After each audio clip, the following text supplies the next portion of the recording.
Now, ain't it pretty out here today? Mama, I thought I would bring these for you. When I saw them this morning, I thought they were just so pretty. Now, let me put them right down here beside you. Oof, boy, boy, my knees hurt me right now.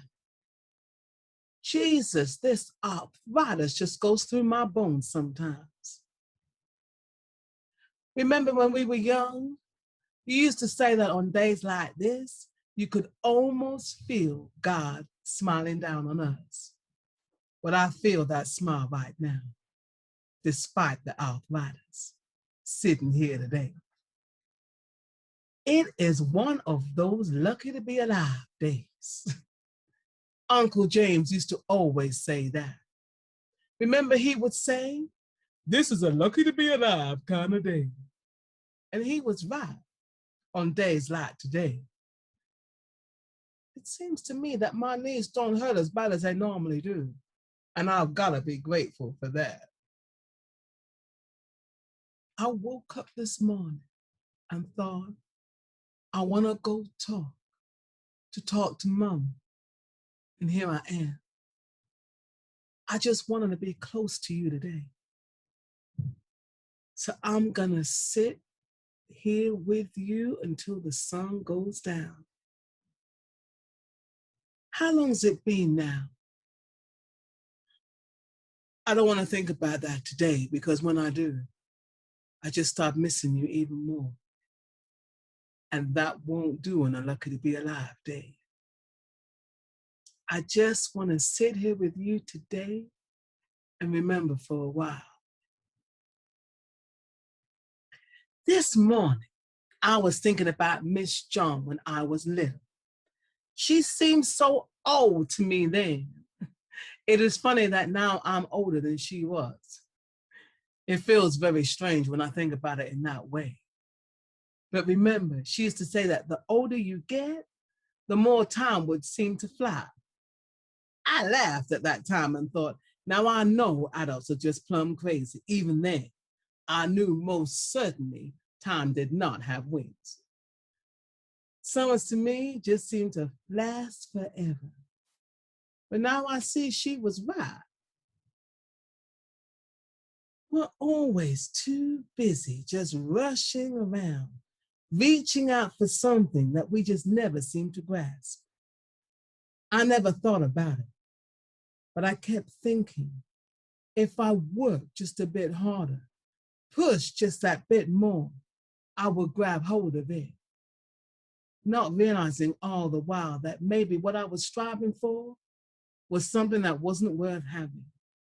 That the people I wanted to see me as a human being never ever would.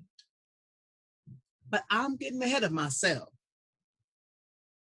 I guess I can't help it since all these memories seem to be crowding in on me for some reason today.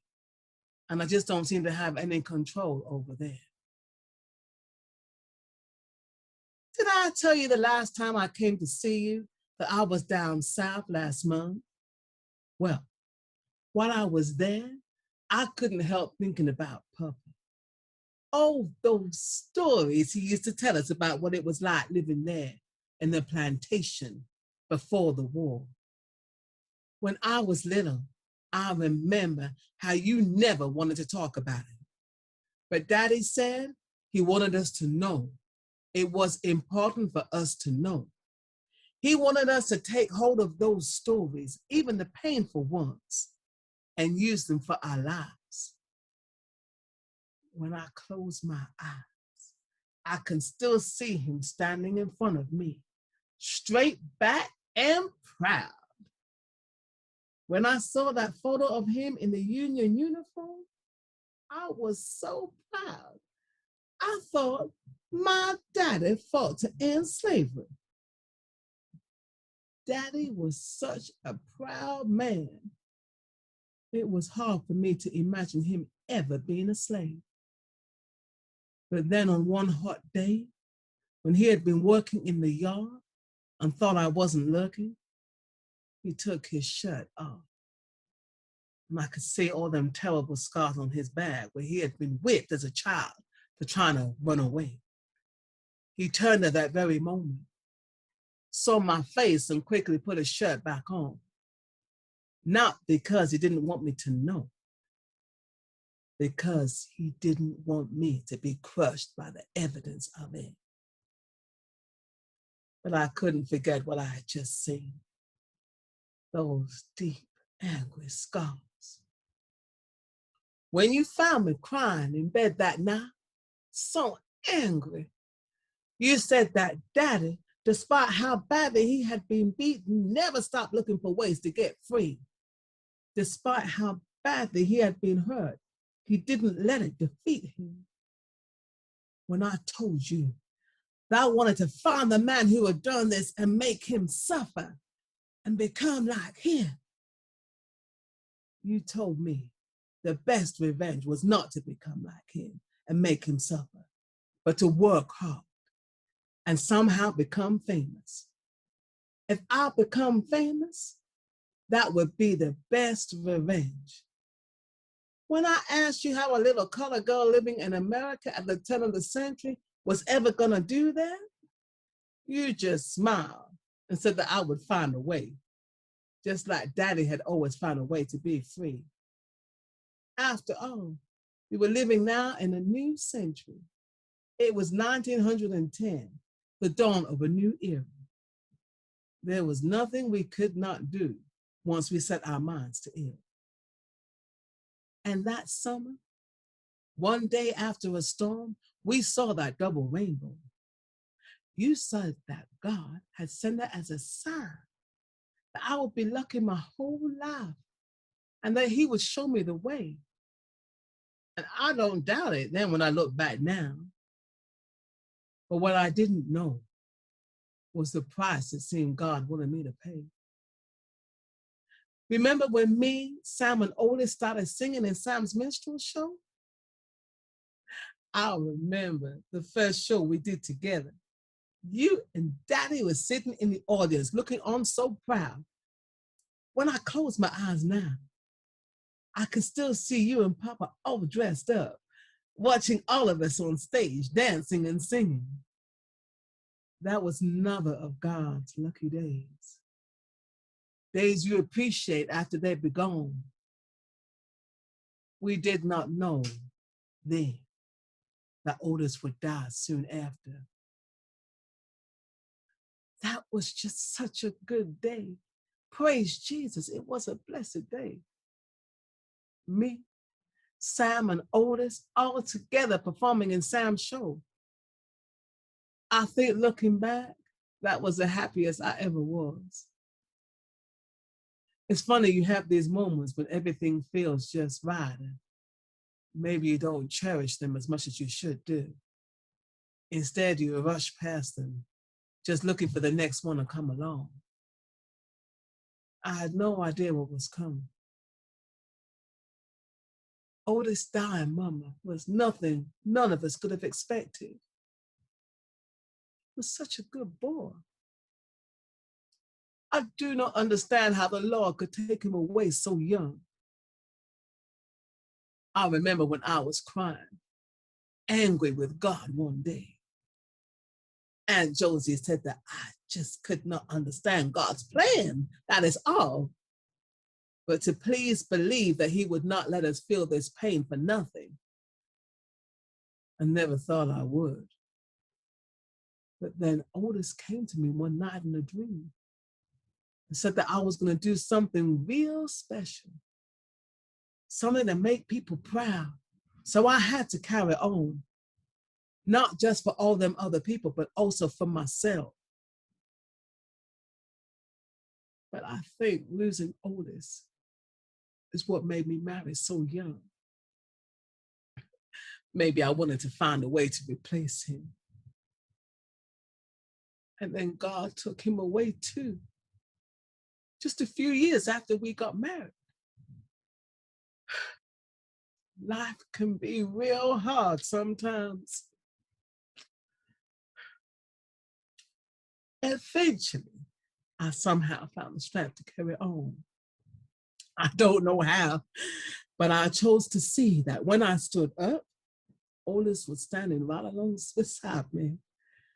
He seemed to guide me, to show me that when one door closed, another one opened, and one did. I started singing and recording for the best colored record label around. So you remember, I started singing, and you told me that I had such a good voice, how it really suited me. And then I found myself hitched up with the Melody Hounds. Oh, everything took off. We found ourselves constantly recording for radio, and I thought that I have finally found what I was meant to be. And then the market crashed. And that just put an end to all that. Even white people who had money before suddenly found they had none. And colored folk who had much less suddenly found that they definitely had none. Therefore, I went from being a rising singing star to cleaning people's homes.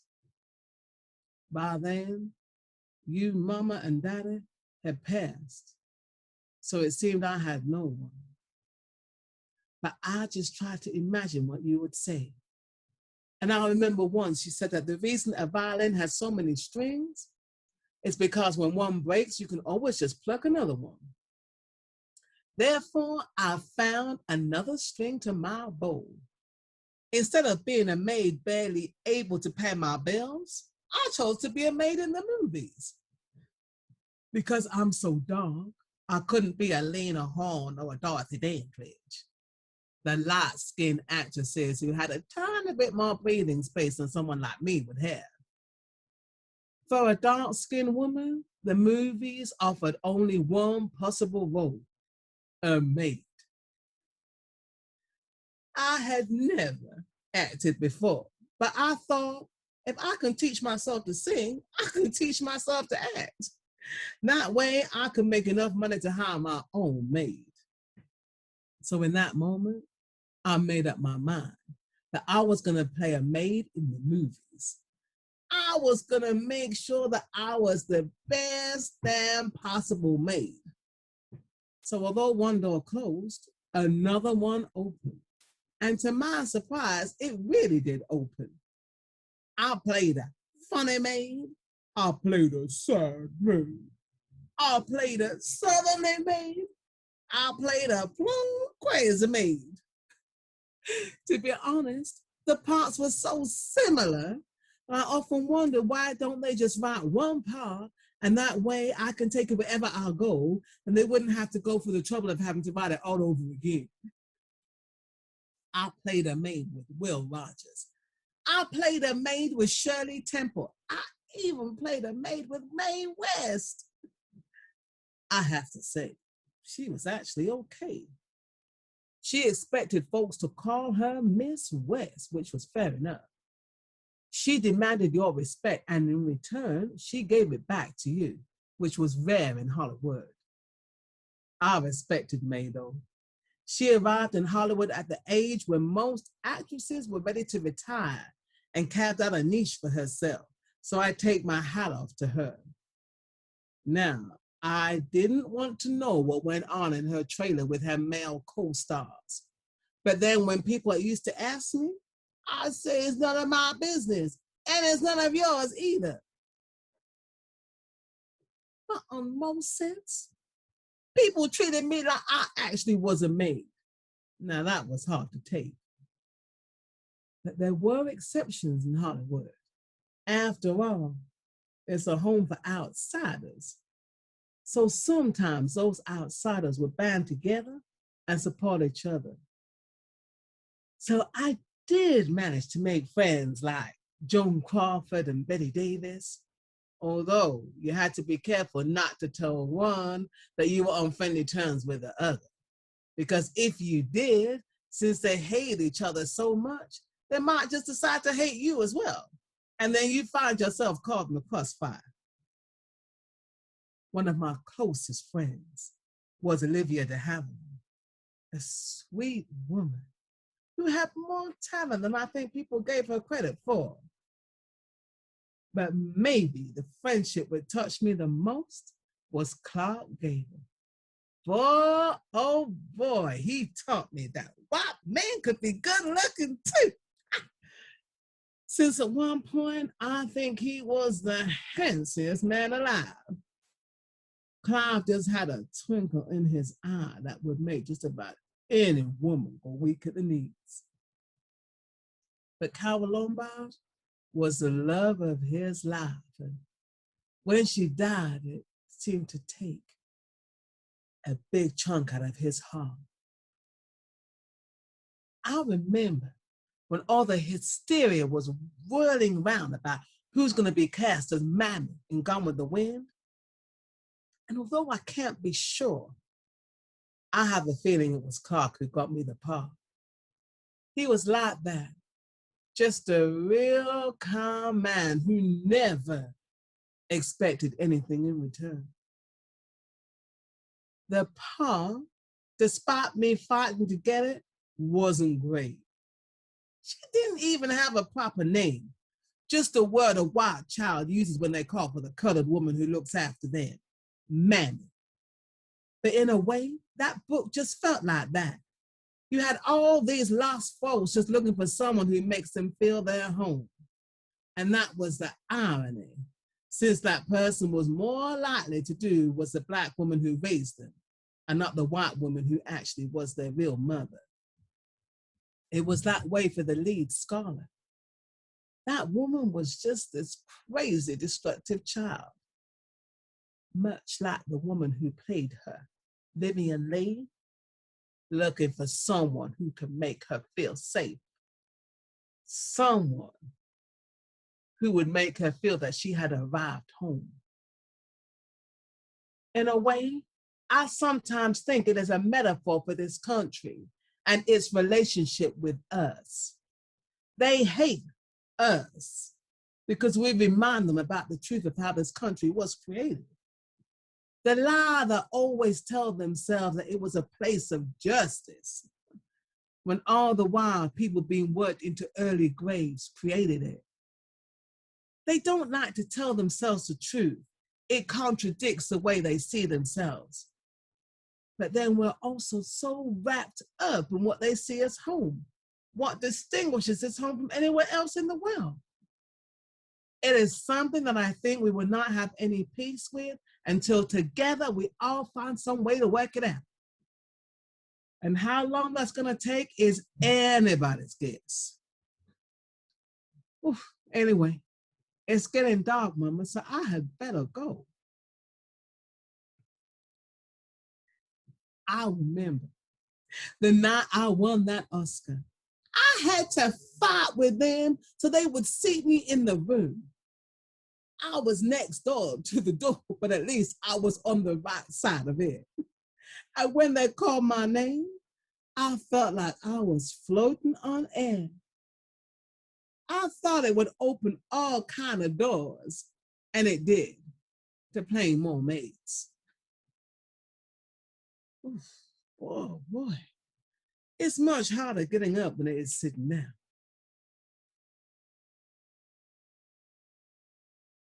Mama, there's something else I wanted to tell you, and I want to tell it quick. Now, please don't be sad for me since I'm not. But the doctor told me today that there's nothing they can do about this cancer in my breast, so I guess I'll be lying next to you pretty soon. And I'm okay about that now. For a while, I was real sad as I felt I had done nothing with my life. I kept hoping there would be something I did that would have made things better. And for a while, I thought there was nothing. But then when I thought about it, I've done a whole lot I can be proud of. And maybe what matters most is not what I was able to accomplish, but maybe what I encouraged in others.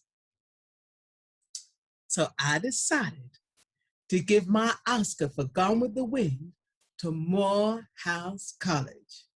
You know, that college down south. Now, I know that a whole lot of colored folks hated the fact I played maids my whole life. particularly in Gone with the Wind. And to be honest, although I never said it, inside I hated it too. But maybe in a small way, I opened the door for a generation to come. That Oscar is not for what I've done, but an inspiration for what they will do one day. Not for my life, but for the potential inside theirs. If they can look at it that way, then I can rest okay. Anyway, Mama, I better go now so I can get my buzz. But you sleep good, and I'll see you real soon. Hattie McDaniels died on October 26, 1952. She did donate her Oscar to Morehouse University, and shortly after it arrived, it disappeared. And to this day, it has never been found.